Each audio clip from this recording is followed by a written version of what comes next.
Mysteries to Die For is brought to you by Down and Out Books. This episode's featured release is It's Ugly Because It's Personal by Ryan Sales. In the city of Carcassa, gunshots devastate the night as a patrol officer makes a traffic stop. The occupants, 3 dealers caught in the act of muling, set into motion a course of actions that can only end badly. Now, one is dead, another fleeing on foot, and the third tearing through neighborhoods in a bumper car-style chase. Furious, grief-stricken, officers are on their heels with their brothers fighting for his life on the side of the road. The shooter escapes, and the PD begins their hunt to find the shooter before he lucks out and fades into memory. With what information they have, they dig. The dirt that is the shooter's life getting thrown over their shoulders by the shovelful. Family, friends, employment, any avenue of refuge for him begins to burn. Things get complicated along the way, the kind of complicated that goes into a body bag. The art of flushing out the enemy is a sacred practice, best done with smoldering rage. But after a man has nowhere to hide, having him out in the open might be worse. It's Ugly Because It's Personal is available from Down and Out's website, Amazon, Barnes & Noble, IndieBound, or ask for it from your favorite bookseller.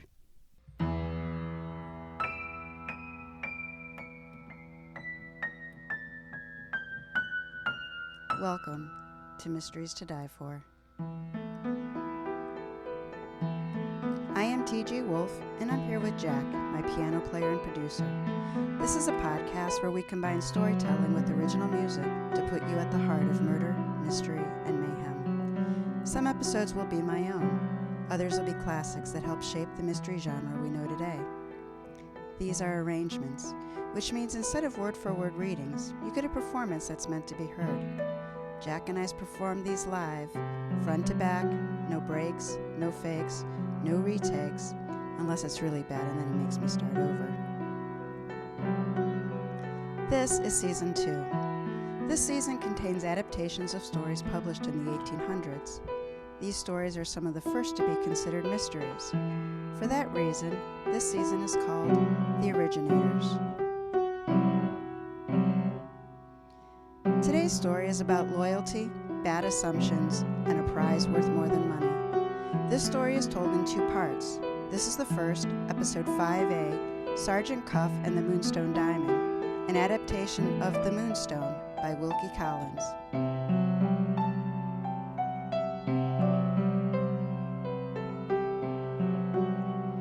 Alright, Jack, so today's story is set in Yorkshire, England. The location of Lady Verander's country estate is not given by a name. It's described as being on the coast, but not which coast. And as you'll see, the coast has a role in this story. Only 2 towns were actually named in the original, Frizing Hall and Cobb's Hole. Searching for Frizing Hall, England, I found one in the district in the city of Bradford, but that's not on a coast. And Cobb's Hole I didn't find at all. So that gives me my freedom, and I picked the coastal Yorkshire town of Ravenscar. Yes, I picked it for its name. It seemed to fit a mystery. So Ravenscar is on the eastern coast of England, 10 miles north of Scarborough, and we all know that from the famous Scarborough Fair song. In the late 4th century, it was the location of a Roman signal station, which I thought was pretty cool. Ravenscar is some 250 miles north of the Royal Observatory, home to the Prime Meridian. And according to Wikipedia, at the turn of the 19th and 20th centuries, plans were made to turn the village into a holiday resort that rivaled nearby Scarborough. Roads were laid out, and a few houses were built, and all the sewers were laid. But because of the long trek down to the rocky beach, Ravenscar never caught on, and the development was left unfinished. A town with sewers and streets, but no houses. I'm sorry, I just found that fascinating. Every time we do one of these, Jack, I find a new place that I want to go to. So The Moonstone was published in 1868, and the story is set some 20 years earlier. It is considered one of the first detective novels. This is an incredibly long story, told by multiple storytellers. One review said it was 11 tellers, although, to be honest, I didn't count. It had over 81,000 ratings on Goodreads with an average of 3.9. So here's one 5-star review. 4.5 stars, rounding up, for this 1868 Victoria era mystery, often considered the first English-language detective novel. I don't know. Wilkie Collins spins a literary web that starts out slowly but inexorably pulls you in. I finished the last half of the book in one extended readathon. He has a gift for writing as vastly different characters, I totally agree with that, who each take a turn telling or writing part of the story, and a droll, sometimes very sarcastic sense of humor. And here's a 3-star review. I ended up liking the story of the diamond stolen from an Indian sacred statue, but mostly I liked it for the characters who tell the story in 11 different narratives. My special favorite was Betteredge, an old steward of the country house where much of the story takes place, who relies on Robinson Crusoe for advice. It works for him. And the wonderfully imagined and named Ezra Jennings, who turns up late in the proceedings but ultimately has a hand in the resolution of the case. If you want a Victorian, quote, the first mystery, complete with a detective, lots of villains, a suicide, a murder, a stolen gem, a trio of Indians, an unrequited love, and more, then this is for you. However, if you want a punchy, fast-paced police crime book, then give this a miss. All in all, I'm glad I read it, but it was very tough going through the middle, and the end was very satisfactory. So I totally agree with that review, that this was so many times I almost didn't finish this book because it was just long and meandering. But when I got to the end, I was like, okay, I see why that was cool.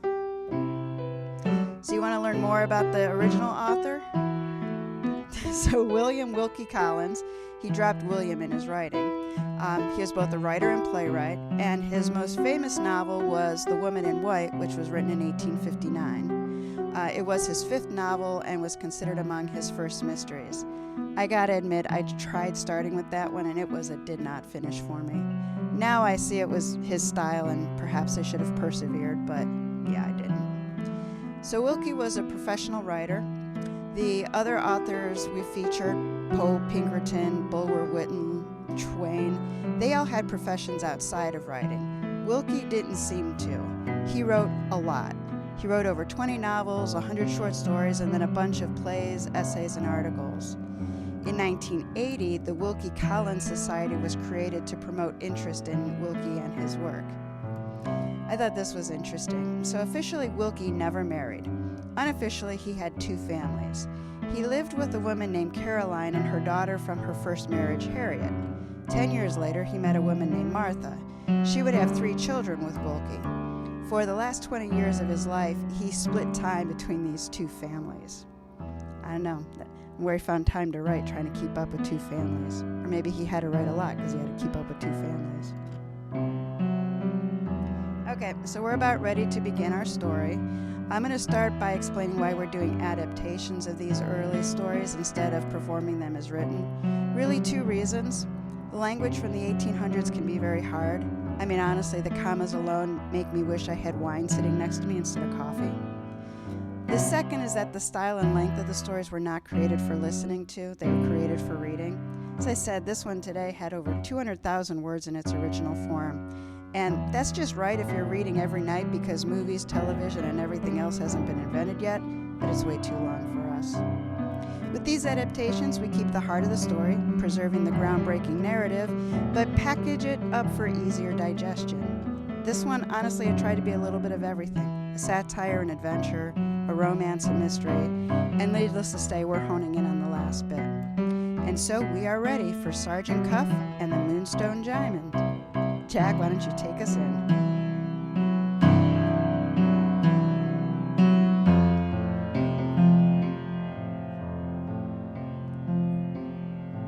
Chapter 1, A Wilted Rose.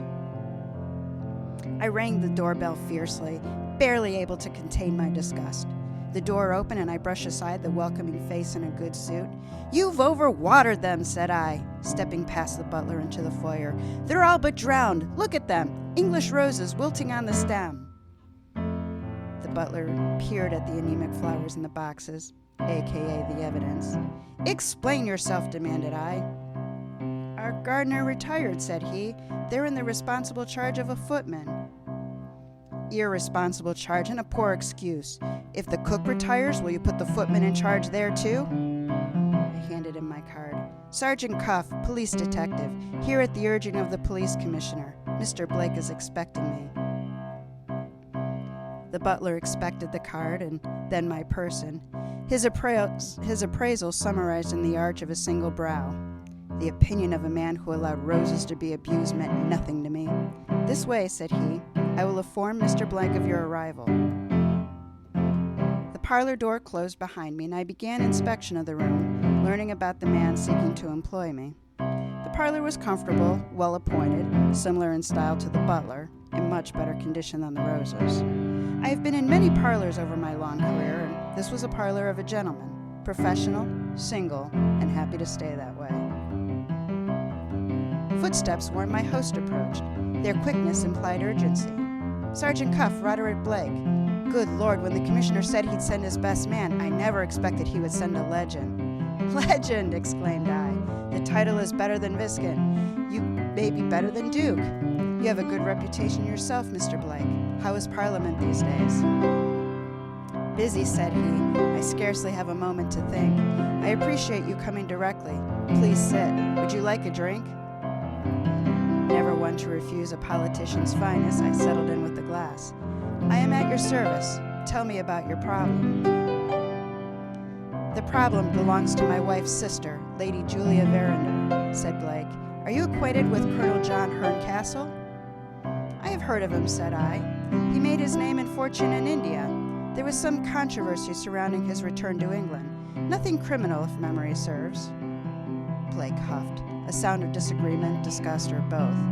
The controversy surrounded something he brought back to England with him, a diamond known as the Moonstone. It was valuable not just for the size of the stone, but for the lore the Hindu people placed on it. Herncastle was never an easy man to deal with, but after he acquired the Moonstone, he became the scourge of society. His friends and family turned their back on him. He was hunted by common thieves and Hindu guards alike. Some doubt whether the Moonstone existed, but I know it does. Herncastle deposited it with my bank under the authority of my solicitor, Matthew Bruff, entrusting me as his executor. We had instructions.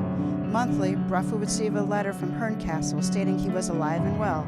If the letter did not arrive by the appointed day, we were to assume he was dead and execute his will. I take it that day came, said I. What was to be done with the Moonstone? He bequeathed it to our niece, Rachel, Lady Julia Herncastle Verinder's daughter, a present for her 18th birthday.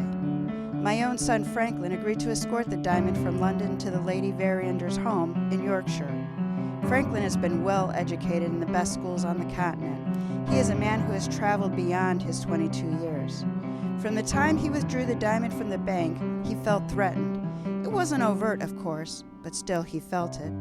Rather than waiting until her birthday, he went directly to Yorkshire and, following good advice, deposited the diamond in the local bank. He removed it the day of Rachel's birthday, presenting to her that afternoon. The following morning, the diamond was missing. Now, I've investigated many a wayward gemstone, and the first thought always seemed to be to the maids or the grooms, but in many more times I've found that it's a lady or gentleman in the house. The rarer the jewel, the more sophisticated the thief. What is the value of the diamond, asked I. 20,000 pounds, said he. A small fortune, thought I. My thief would be well connected to make any real use of the gem. Lady Verinder called in the local police, said he. They were over their heads from the start, accomplished little besides upsetting the household. Rachel's completely distraught, nearly inconsolable. Franklin telegraphed asking for expert assistance. I can think of no one better than you. Will you go, Sergeant Cuff? I will go on one condition, said I. I finished a most excellent scotch, stood and made my non-negotiable demand. Vanquish the watering can from the rose-killing footman and employ a proper gardener.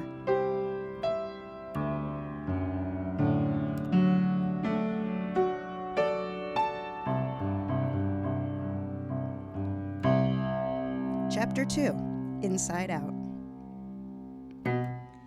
The trip to Yorkshire was a pain in my arse.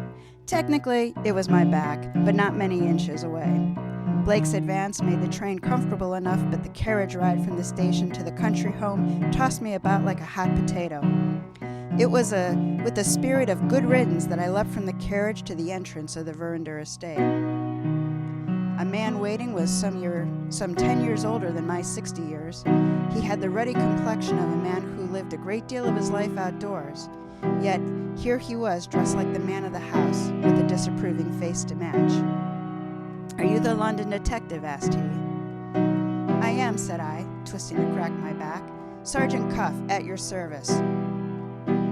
"Sergeant Cuff? The Sergeant Cuff?" I smiled, entertained that my adventures had reached Yorkshire. "You are?" asked I. "Gabriel Butteredge, house steward."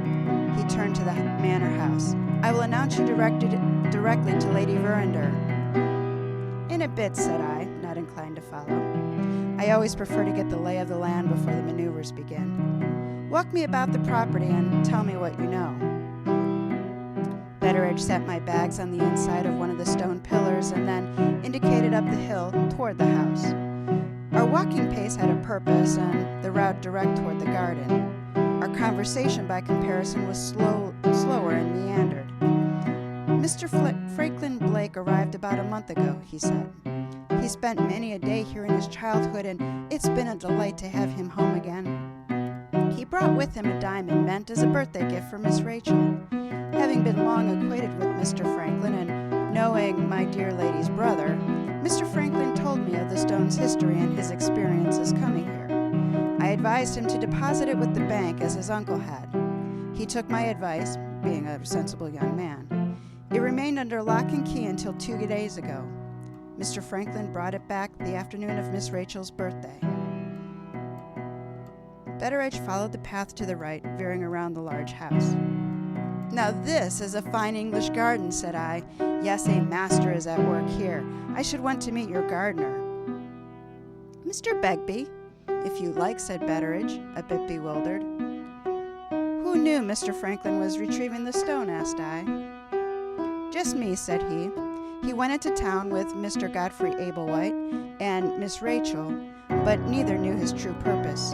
You see, the afternoon Mr. Franklin arrived, 3 Indian jugglers came to the house, uninvited. I ran them off, but the ladies of the house wanted entertainment and granted them entry. They had a young English boy with them. After they left, my daughter, Penelope, was walking along the hedge and heard them on the other side. She surmised they were talking about Mr. Franklin, using their magic to divine his location." "Magic," repeated I. "You believed it?" Betteredge shook his head. "They were not magicians, but beggars or some lot. I didn't want them in the house or near my ladies. I moved them along as quickly as I could. We have told the local man, Inspector Seagrave, about them. They apparently are accounted for that evening." I would talk to Seagrave after I made my own inspection of the scene and the witnesses. "Who was in the house that day?" asked I. "Lady Julia Verinder and Rachel, of course. Mr. Franklin. Mr. Godfrey had arrived days before. These were present in the afternoon when Rachel was presented with her gifts. A dinner party was held in her honor. Mr. Franklin had used silver to transform the diamond into a brooch Miss Rachel wore. He is very clever, Mr. Franklin is." Very clever, thought I, and put on a pedestal by a certain steward. We had wandered beyond the garden across a wide open field. Ahead, the land fell off as though we approached the edge of the world. "What of Godfrey Ablewhite?" I asked. "A man of highest character," said Betteredge immediately. "A godly man. He is dedicated to numerous charities, giving his time and his money selflessly. In this case, however, I must say he is the second best man. Both gentlemen are interested in Miss Rachel. My daughter, Penelope, believes she should choose Mr. Godfrey. But no, Mr. Franklin is the right gentleman for my young lady." At the point where the land fell off, Betteredge pointed to the surf below. "Be careful should you venture down there," said he. "We call it shivering sand. When the tide turns, the sand goes quick. Nothing that walks, swims, or flies can free itself once it goes under." From the cliff, the peaks of Freising Hall showed in the distance. Another peak, this one lowly, stood about halfway between the manor house and the town. Were there other guests at dinner, asked I, as we began to walk again, continuing our circuit of the estate. Oh yes, 24 in all, he said.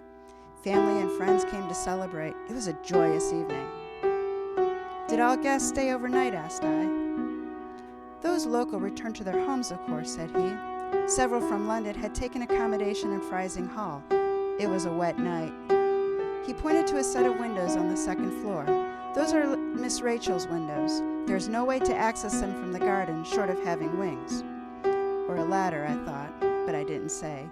Betteridge's point was clear. There was no porch, no roof, nor tree that would aid a thief in accessing the rooms from the outside in. I would like to see the room now. Betteridge accommodated me, although he insisted we met with Lady Verinder first. With her was the fabled Franklin Blake. He shook my hand energetically and pointed me and joined me and Betteridge. Rachel is sick about the loss of the diamond, said Blake. She has refused to leave her home or speak with anyone, including Inspector Seagrave. I think she blames herself. Her mother practically begged Rachel to let her stow the diamond for her that night. Rachel declined, challenging what threat was there in her own house. And then this happened. Betteridge opened the bedroom door. Inside was a comfortable and modern sitting room of a fashionable young lady. For the most part, where the front side of the door was a beautiful natural wood, the back side was a spectacle of animals, vegetables, and, well, minerals. Rachel and I painted the door, said Blake proudly. We've been working on it for nearly a month. It's been a labor of love, said he, and I had the thought that he wasn't just talking about the door. Blake went to the interior door and knocked. Rachel, Sergeant Cuff is here from London. Rachel, he's here to find your diamond. Go away, all of you. Just leave me alone. The thick wood did little to dampen the sharp words. Blake looked pained.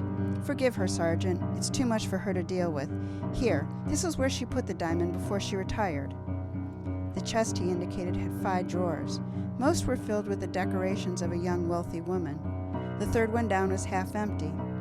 She placed the stone in this drawer and closed it, asked I. Yes, said Blake. Then I bid her good night and left her with her maid, Penelope. Your daughter, said I to Betteridge. Yes, answered he. Penelope discovered the diamond was missing at 7:30 the next morning, Thursday. The drawer was open and the diamond gone. She came for me immediately. Naturally, said I. Tell me, Mr. Blake, was the door smudged when you were in the room? Both gentlemen turned their faces to the door and the disfigured blue flower next to the keyhole. It was not, said Blake. I'm certain I would have noticed. Rachel and I worked on that part of the door on her birthday. It was the final piece. When I left, the flower was intact. Taking his testimony as fact, I began to do the maths. Paint of this type typically takes a complete day to dry. Not this paint, said Blake, interrupting. I brought with me a concoction used in Italy to encourage paint to dry. 12 hours is needed, no more. We finished at 3 in the afternoon, just in time to change for tea. It is true, said Betteridge. The stuff stinks worse than a sty, but the paint dries in half the time. I knelt and inspected the smudge. It appears something is dragged across it, a skirt perhaps. If these facts are to be believed, our thief did not come from outside in, but inside out.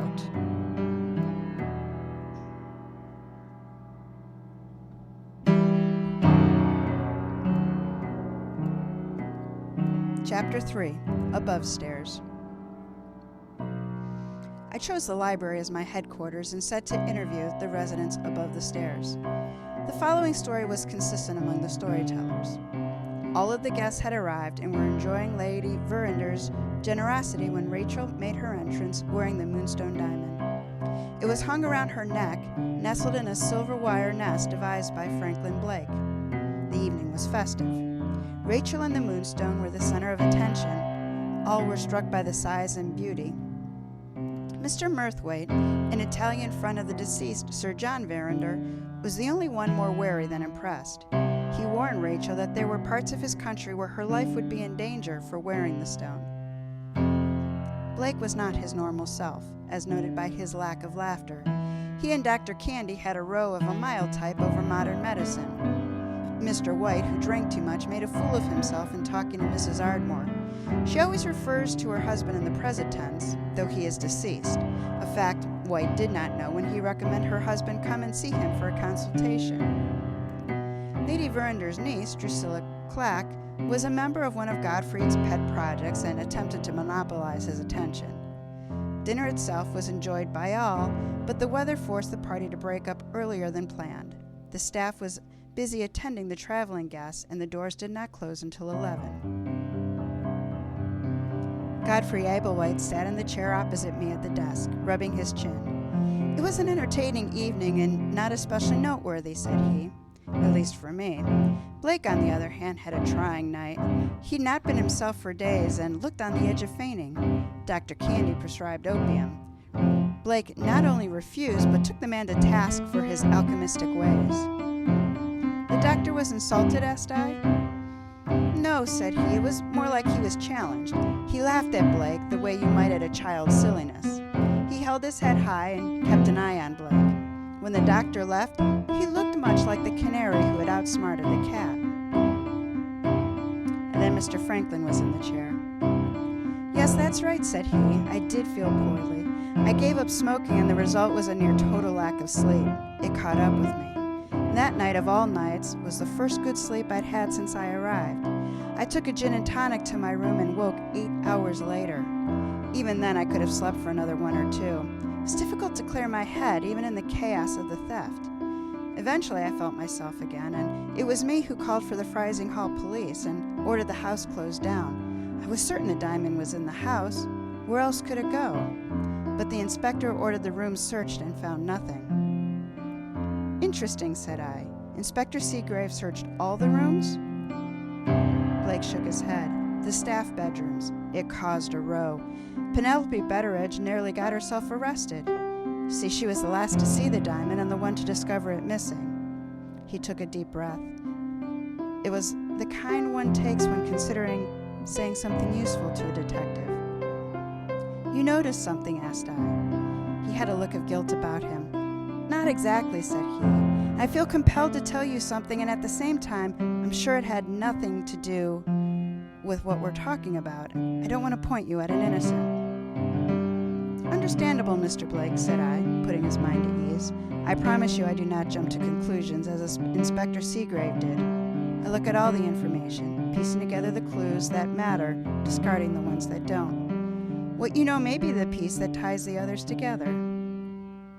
I doubt it, said he. After breakfast on Thursday, before Seagrave arrived, I was in the billiard room. Lady Verander's maid came in. She returned a ring I had dropped.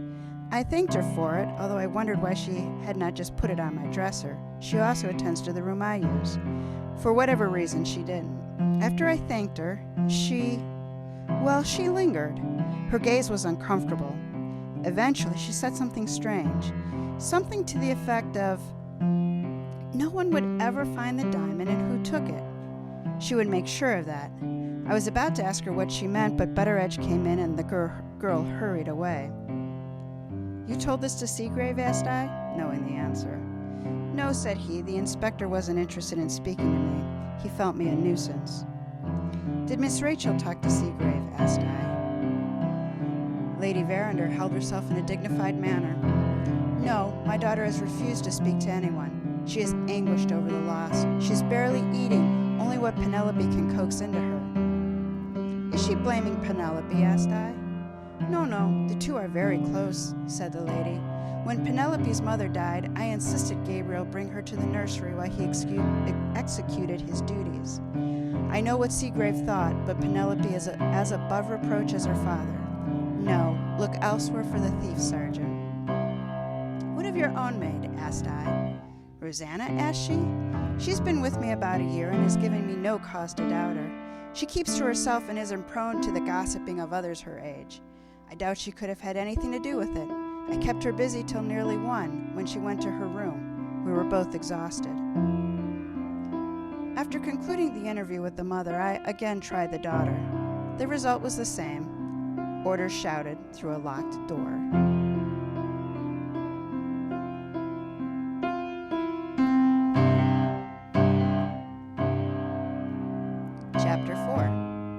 closed stairs. Betteredge was generous enough to loan me his room to interview the staff. His daughter was first, and immediately I could see the mistake my predecessor made. "I didn't do it." Penelope stood with her arms crossed over her stomach. "Why would I take Rachel's diamond?" "It's worth a great deal of money," said I. "It would make a rich woman out of you." She laughed. "If I was going to nick something, I would take candlesticks or something I could get real money for, not some diamond the size of a chestnut that everyone is after." "Who is everyone?" asked I. She flipped her hand as if it were an answer. "There are stories about Hindu soldiers searching across the world for it. Maybe they aren't true, but maybe they are." "Are you talking about the Indian performers?" asked I. "I saw them," said she. "They poured black powder into this little boy's hand and asked him if the man they were looking for was on his way. The boy said it wasn't clear. They asked him more questions, questions enough that I knew they were looking for Mr. Franklin." "Yes, I heard of the magic," said I. "But tell me about that night." "It was near midnight," said she. "Miss Rachel placed the diamond in the cabinet. Lady Verinder, Mr. Franklin, and I were in the room. Both wished her good night and happy birthday. Then I went into her bedroom and got her ready. I left and went directly to my room. It had been a very long day." "Very good," said I. "Now think carefully. Did you notice the door when you left? Was the blue flower near the keyhole smudged?" "No, sir," said she. "I'm sure it wasn't. I helped Mr. Franklin and Miss Rachel with the painting that afternoon. I knew it was wet and took care not to brush against it." Next, Rosanna Spearman stood before me, Lady Verinder's maid. The girl was what would have been plain, except for a misshapen shoulder. She wasn't someone you'd likely forget. I had known her 2 years prior, when I arrested her for stealing. She described her responsibilities as the upstairs maid, which included keeping the laundry book. My questions about her movement resulted in the same story as her lady told, working until the early morning hours and then falling quickly asleep. "Bring me the laundry book," said I. Rosanna frowned at my request, but complied. I read through the entries, looking for a balloon stain notated. I did not find one. "When was the last time you were in Miss Rachel's room?" asked I. "I don't go in there," said she. "Penelope is her maid. As I said, I take care of Lady Verinder and clean the guest rooms, including those used by Mr. Franklin and Mr. Godfrey." Rosanna would not look at me. I wasn't sure if it was because she remembered me from our last meeting, or if she was guilty of something new. I was halfway through dismissing her when she seized the initiative, all but running out of the room. Cook came next, who had also been ruffled by Seagrave. Cook, being the cook, hadn't left the kitchen that night. She knew nothing of the events other than her horrid experience of having her room searched. "There was nothing you saw?" asked I. "Nothing you heard? Nothing out of place?" "Not that night," said she. But the next day, Rosanna took to her bed after finishing the bulk of her duties. We couldn't convince her to eat. It was as if she'd caught Miss Rachel's melancholy.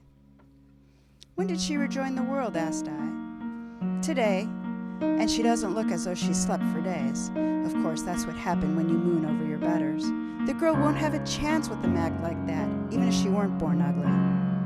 "Mr. Godfrey," ventured I. "Mr. Franklin," corrected she. "She is younger than she looks, and her behavior proves it. Mr. Franklin is practically betrothed to Miss Rachel.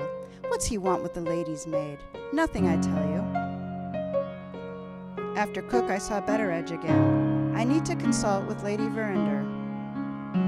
The efficient steward led me to the lady of the house, who was with Mr. Blake and Mr. Godfrey.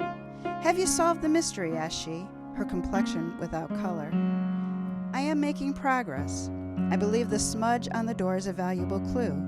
The evidence says that the painted door was dry at 3 a.m. With Miss Rachel retiring near midnight, the thief acted between those hours. In making their escape, they brushed against the paint. When I find the clothing, I find the thief. And then, it reasons, I find the diamond." Lady Verinder looked to Mr. Blake, who nodded his concurrence. "My lady," said I, "my predecessor blundered in the handling of your staff. They are sensitive to my presence as it is, yet I must search for the stain. I respectfully ask permission to search all of the rooms, including those of your family and guests." The lady gasped. "Surely you aren't accusing my family of stealing?" Experience guided me through the trap. "Of course not, my lady. Consider that if you permit to search your rooms when you are completely above suspicion, then the staff will believe the same when I say that this is a logical matter in the course of the investigation." "I see your logic," said she. "I will give you permission to search my rooms, but I will not override the wishes of my guests and my family. They will need to grant you permission separately." "Agreed," said I, "and I will only conduct a search if all agree. If anyone will not permit the search, it will not be done at all." "Of course, search mine," said Franklin. "If it will help to get the bottom of this, search it twice." "I would consent too," said Mr. Godfrey. "But will Rachel?" She did not. Mr. Franklin tried reasoning with her to see the work I was doing on her behalf. Her reaction was to become more unreasonable. Back in Betterbridge's room, Mr. Begbie, the gardener, made his appearance. "Have you noticed anything out of the ordinary," asked I, "since the disappearance of the diamond?" His brows reached his hairline. "Earlier today, before you arrived, Lady Verander's maid was hiding behind the shrubbery. She was awaiting Mr. Franklin, from what I could tell. He didn't notice her, his mind on other things, I imagine. She cleared out before I could move her along. She didn't do any damage, so I didn't mention it before." This last part was to Betteredge.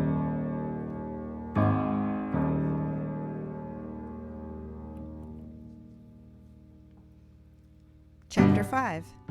In Town. Having spent the bulk of my life investigating crime, my bed is more often vacant than occupied. Passing this night on the couch in Rachel Verander's sitting room neared the top on the comfort scale. Betteredge offered a warm and clean bed, but the room did not afford the view I required. Rachel knew something about the theft. Of this I was certain.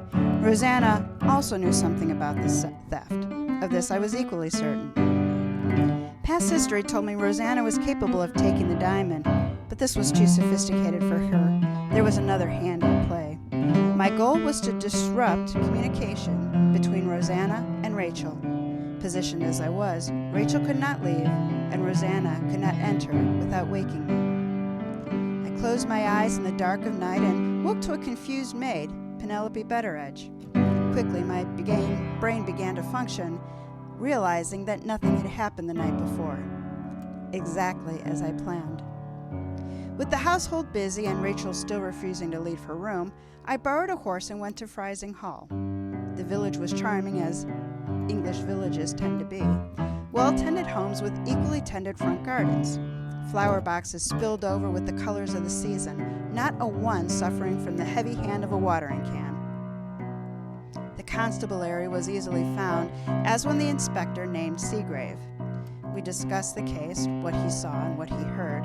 In his enthusiasm to find the diamond, he had forced the household staff out of their rooms. He found nothing criminal or even interesting. While he preened with pride at his forward thinking, I bit my tongue at the difficulty he created. The staff had reason to detest police presence and would be far from forthcoming with me. I couldn't say this, of course. Inspectors are the English roses of the force, the varietal of the most delicate nature. Detective being outside Seagrave's normal duties, he was happy to hand the case over. The 3 Indians were his guests. Even sitting in cells, it was easy to see that there was nothing common about the trio. They were gentlemen of learning and skill, their eyes bright and shrewd. They realized I was their best chance at release and spoke readily. At the time, the diamond was in full view on Rachel Verander's breast. The trio was in the dining room of the rooming house, a fact easily confirmed with their hostess, which I would do to be thorough. But I was satisfied they had not stolen the diamond. They looked as disconcerted in the diamond's loss as Lady Verander. Well, I had no doubt they would have stolen the diamond if they'd had the chance they did not have. As I was bidding Seagrave goodbye, he mentioned that one of Verander's maids had been seen in town the afternoon of the discovery. He knew Rosanna's name, and her deformity made her a very conspicuous woman. Following his direction, I visited a local shop. Rosanna had purchased material of the type and quantity for making a nightgown. This was while she was presumed to be in her room, nursing a headache and melancholy. It naturally led to the theory that it was Rosanna's nightgown that brushed against the still wet paint. I returned to Seagrave and put the question to him. Dash it all. The man was so intent on the diamond he failed to note if the maid had a nightgown, let alone if it was besmirched with blue. I made my return to the Verinder estate, enlisting Betteredge's assistance. I had no hope of finding the nightgown in Rosanna's room. Too much time had passed, and she was too smart, too experienced. Were I her, I would have disposed of the cloth at my earliest convenience. You want to search the rubbish, sir? Betteredge teetered between offended and disgusted. The rubbish and any other likely disposal point of clothing. Search the flues, the bins, everywhere. In defense of his lady's house, Betteredge insisted on searching with me. His company was welcome. Sifting through rubbish bins was always more enjoyable with others. I breached the subject of Rosanna Spearman. Betteredge knew the girl's history. She's had a hard life, said Betteredge, and had been a faithful servant to Lady Verinder. She wouldn't have stolen the diamond. More so, said he, she didn't have the opportunity to. I peered into a fireplace so clean the base shined. So say you, and you may be right. But she was seen in Freising Hall the afternoon after the theft at a time she was thought to be in her room. She had taken sick, by all accounts. A lie. She bought cloth enough to make a nightgown. The most logical reason would be to replace her own, one that had suddenly become unusable. Betteredge did not want to believe, but his mind could not dismiss the rationality. Inspector Seagrave would have found it, said he. I shook my head. Seagrave only looked for the diamond. Let us talk to Rosanna, said he. She will have an explanation, I am certain. Betteredge settled us into his room after sending for Rosanna. After many long minutes, it was determined she was not in the house. The great search began of the property with no sign of Rosanna. She didn't leave, Betteredge declared. There's nothing missing from her room. True, said I. Where would she have gone? After a moment's thought, Betteredge began across the estate grounds. Lucy Yolland is her friend. Her family lives in the cottage near the cove. The distance of some 3 miles were easily covered, and us 2 old men were on a mission. We approached the cottage, with only the peak visible between the estate and the village. Mrs. Yolland was a robust woman, her face already reddened by the early summer sun. She was an equally abundant host, setting pints of fortifying ale in front of the pair of us. Rosanna was here this morning. The woman's accent was as thick as her ale. Thank goodness Betteredge translated. She's planning a trip and brought some odds and ends with me, bought some odds and ends from me. A tin, a length of chain. She was anxious to leave. She used Lucy's room to write a letter. When my daughter Lucy hadn't returned by the time she finished, she took her leave. She was excited to travel, asked Betteredge, a man of his own mind. Did she say where she was going? She was not excited, said Mrs. Yolland. Quite the opposite. She seemed a chick about to leap from the nest, terrified but determined. I had a thought to hold on to her, but she wasn't mine now, was she? If she's of a mind to make her way in the world, I'm not one to stop her. I finished my ale, no easy feat, and rose. Betteredge took my signal and did the same. We left Mrs. Yolland with our thanks and her promise to send Rosanna to us if she returned. I didn't think she would, and neither did Betteredge. We know she wasn't leaving, said he. Her clothing and all was still in her room, including her nightgown. I know it, said I. It was a fact that Rosanna Spearman's nightgown was neatly folded in a drawer. It weren't new and it weren't blue. It only added more mystery to her actions. Betteredge stopped suddenly. Oh, dear Lord, no. His face lost all expression and color. I thought the man might faint. Easy, man, said I. The cove, the sands, that was her place. He moved now, twice as fast as when we came. The day before Miss Rachel's birthday, I found her there crying. She wouldn't tell me about what. Penelope says she's in love with Mr. Franklin, but there's no sense in that. Still, she was wretchedly upset about something or someone. As I roused her to go back to the house, she said, Dear God, Cuff, she said she often thought the sands would be the death of her. It took us time we didn't have to cover the miles to the cove. We reached the bluff, 2 old men standing with hands planted on our knees. Our two pair of eyes searched the rocks and the sands and the surf below. "There," shouted he. He began his descent, more fast than careful. "Easy," ordered I. "I'll not carry the both of you back."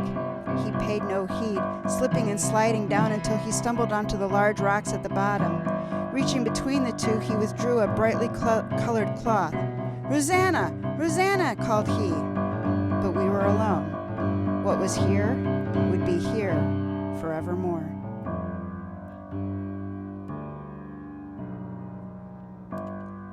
Chapter 6. The House Empties. The death of Rosanna Spearman was a black cloak draped over the Veriander estate. Lady Veriander came to me, her state most unladylike. Mr. Blake followed in her wake. "You are answerable for this. Gabriel, give this wretch his money and get him out of my sight," decreed she. "I am no more responsible for these events than you are, my lady," said I. "If in the next 30 minutes you are not satisfied with my progress, I will accept your dismissal, but not your money." "What can 30 minutes do that 2 days cannot?" said she, storming back from where she came. None had been especially close to Rosanna, Betteredge's daughter being the exception. She looked to her father and then pulled a letter from her apron. "I found this in her room," said she, "addressed to you." Betteredge opened the letter. Grief spilled over, tears streaming down her cheeks. "She did it, Cuff. She killed herself." He handed me the letter. With my own eyes, I read her gratitude for Betteredge's kindness, her apology for her failings, and her request to be remembered when he saw the shivering sand. Why would she resort to such an extreme? "It was because of Mr. Franklin," said Penelope Betteredge through tears. "I told her over and over that he weren't meant for her. Even if her shoulder hadn't been twisted, the kind of man he was just weren't meant for the kind of girls we are. I never thought she'd do such a thing." Her father wrapped her in his arms, pulling her head to his shoulders. "You were a good friend to Rosanna, the best." "Lucy Yolen," said Penelope. "She was Rosanna's best friend, but I tried to be good to her." A bell sounded. Betteredge set his daughter aside. "Cook, can you make something to soothe Penelope? I'll be back directly." He looked at me. "Lady Veriander calls." Followed him into the library, where Lady Veriander was in nearly the same state as Penelope Betteredge. "What is it, my lady?" asked Betteredge. "Rachel has left me," said she. "She went to Freising Hall to stay with my sister, Mrs. Ablewhite. Godfrey escorted her." The lady then looked upon me. "While there may be some excuse for my behavior a half-hour ago, I do not claim it. I say in all sincerity that I regret wronging you." "I do not recall being wronged, my lady," said I. "I have learned of a reason that may explain Rosanna Spearman's decision to end her life, but I hesitate to accept it as the sole answer.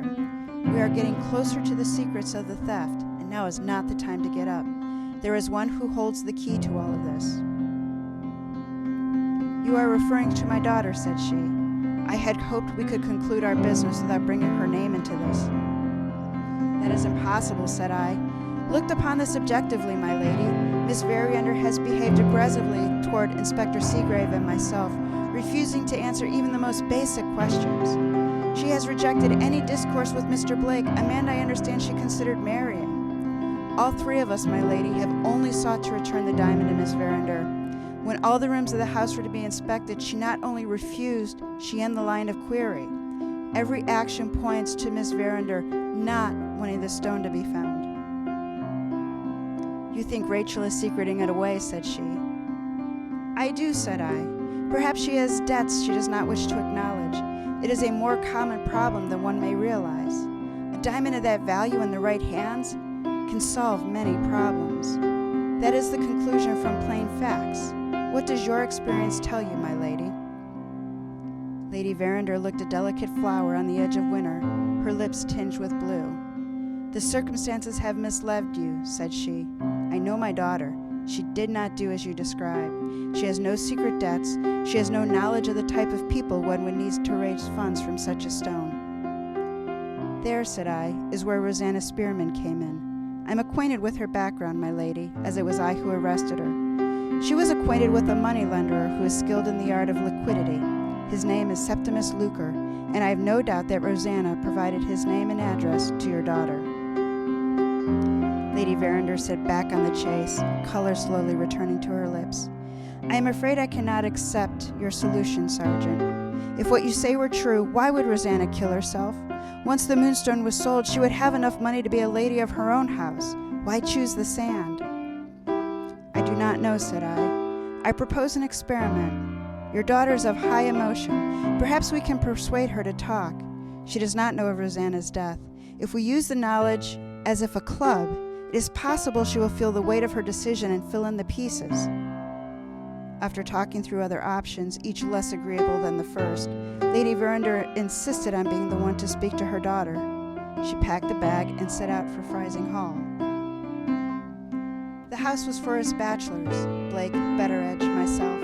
I passed the evening debating with Begbie on the topic of whether the white moss rose grows better with or without budding it on the dog rose. He chose the losing side of the argument. The next day, the carriage Rachel had taken to Freising Hall returned without passengers. The driver delivered a letter to Betteredge. He read it in front of Blake and myself. The experiment had failed. Lady Verinder was taking Rachel to London to heal. I was relieved of my duties. "Then she's gone," said Blake, low as a man can be. "There is nothing left for me here. Funny, when I arrived with that cursed diamond, this was a happy house. For a short time I was happy. Now look at it. Look at me." He inhaled deeply. "I must put England behind me for a time." "Mr. Franklin," said Betteredge, astonished, "must you leave?" "How can I be in a country," said he, "knowing Rachel is here and loathing me? If she would have only talked to me, I am certain we could have resolved this." He turned to me, taking my hand. "I am grateful for all you did for Rachel, Sergeant Cuff." I accepted the man's hand, agreeing with his opinions on Rachel's silence. "I regret I was not able to do more," said I. Blake gave orders for his carriage to be ready and climbed the stairs to pack. "Please, Sergeant Cuff," said Betteredge, "allow me to pay you for the efforts." "No," said I, "the job is not complete. If your lady should want to complete the task, I will be at your service. I will leave you with 3 predictions. Shortly, you will hear from Yolan Cottage with the message from Rosanna. Second, you will hear the 3 Indians again. In fact, wherever Rachel is, they won't be far. Finally, you will hear of the London moneylender, Lucre. In the meantime, sir, I carry away with me a sincere personal liking for you, which I think does honor to both of us. If we do not meet again before my professional retirement take place, I hope you will come and see me in a little house near London, which I have my eye on. There will be grass walks, Mr. Betteredge, I promise you, in my garden. And as for the white moss rose, the devil you'll get the white moss rose to grow unless you bud it on the dog rose first. The cry came through the window. We both turned around. There was Begbie at the window, equally eager for the controversy. Beyond him was the pony chaise, at the ready with my bag. I wrung Betteredge's hand. Ask him about the moss rose when he comes back, and see if I've left him a leg to stand on. So this is where this episode ends, with Cuff being sacked. He didn't really get a chance to solve the mystery, did he? I mean, Rachel won't talk to him. He can't search the rooms. Rosanna killed herself rather than talk to anyone. In 2 weeks, we'll pick up the story a year later when Franklin Blake returns to England, determined to solve the mystery of the diamond and win Rachel back. We'll find out if Cuff's 3 predictions come true and if his theories were right. So that wraps up this episode of Mysteries to Die For. Support our show by telling a mystery lover about us and giving us a 5-star review. Become a member of our Body Bad Brigade by financially supporting this season with a one-time donation. Pay what you can. Information is in the show notes and on our website. Everything's appreciated. Mysteries to Die For is written by TG Wolff with contribution from Jack Wolff. Sergeant Cuff and the Moonstone Diamond was written by TG Wolff, adapted from The Moonstone by Wilkie Collins. Music and production are by Jack Wolff. Episode art is by Shannon Leahy. Join us in 2 weeks for episode 5B, Franklin Blake Returns. Jack, with that, why don't you take us out?